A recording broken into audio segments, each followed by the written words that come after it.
بازم سلام. ما ضرب المثل آب در خوابگه مورچگان رو شنیده بودیم، اما زهر در خوابگه مارمولکان رو نشنیده بودیم که البته این روزا داریم به چشم میبینیم.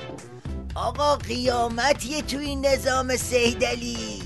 طرف رفت مذاکره تا قطق نونش بشه، شد قاتل جونش.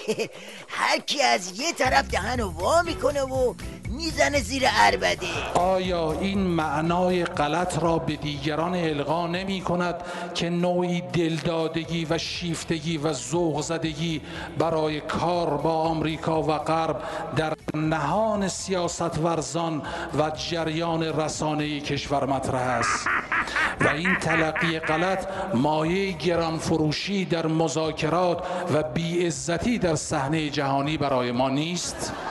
چرا؟ هست بابا. عجب خرخاکی هستی تو. هم میخوای از آخر بخوری هم از توبره. از این افه ها نیا که اصلا به تریپت نمیخوره. هر کی ندونه من موشکاف که میدونم تو اصولگرای جام زهری با شیخ فری زدی تو خط بند و بست و خودت حالا اند دلداده ها و شیفته هایی. میگی نه؟ بیا اینم سندش.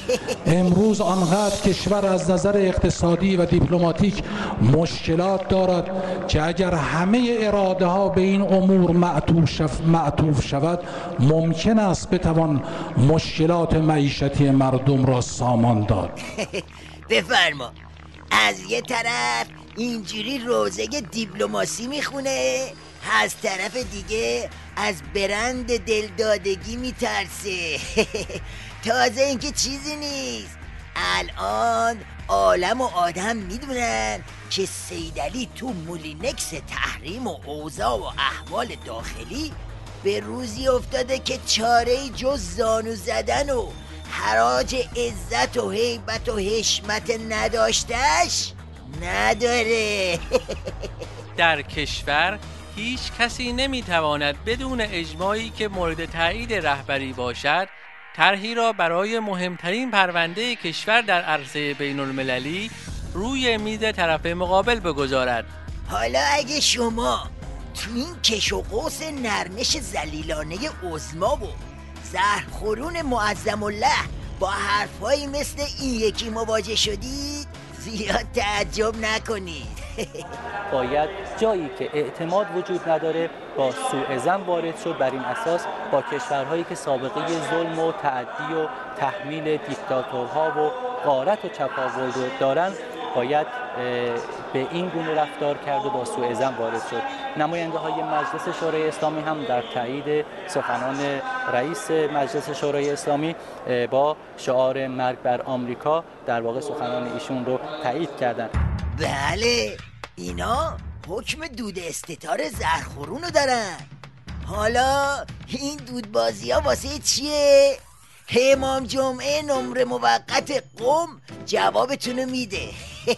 من گاهی میبینم بعضی از مؤمنین ما، بعضی از متدینین ما به حق احساس نگرانی میکنن. ناهنجاری هایی که تو جامعه میبینن نگران میشوند، حقم دارن، ولی به این عزیزان عرض میکنم جامعه ما را با یک دید نگاه نکنید. بنا به تعبیر رهبر عزیز انقلابمون اگر در گوشه گوشه‌ای ریزش هایی وجود دارد اما رویش ها هم کم نیست. آره کم نیست. رویش بادمجون پای چشم سیدعلی تا دلت بخواد هست. اما نگرانی رو بچسب که نگرانی از ریزشه. سیدعلی میدونه اگه بیگدار به آب بزنه اون وقت باید خر بیاره و باقالیای پخش و پلای سپاهی و بسیجی رو بار بزنه. اما بذارید بنده موشکاف آب پاکی رو روی دست این ولی فقی بریزم. ببین زهر خورده، ته خط یه چنین سرنوشتی در انتظارته. آینده یه کشتی نظام تو این تصویر ببین.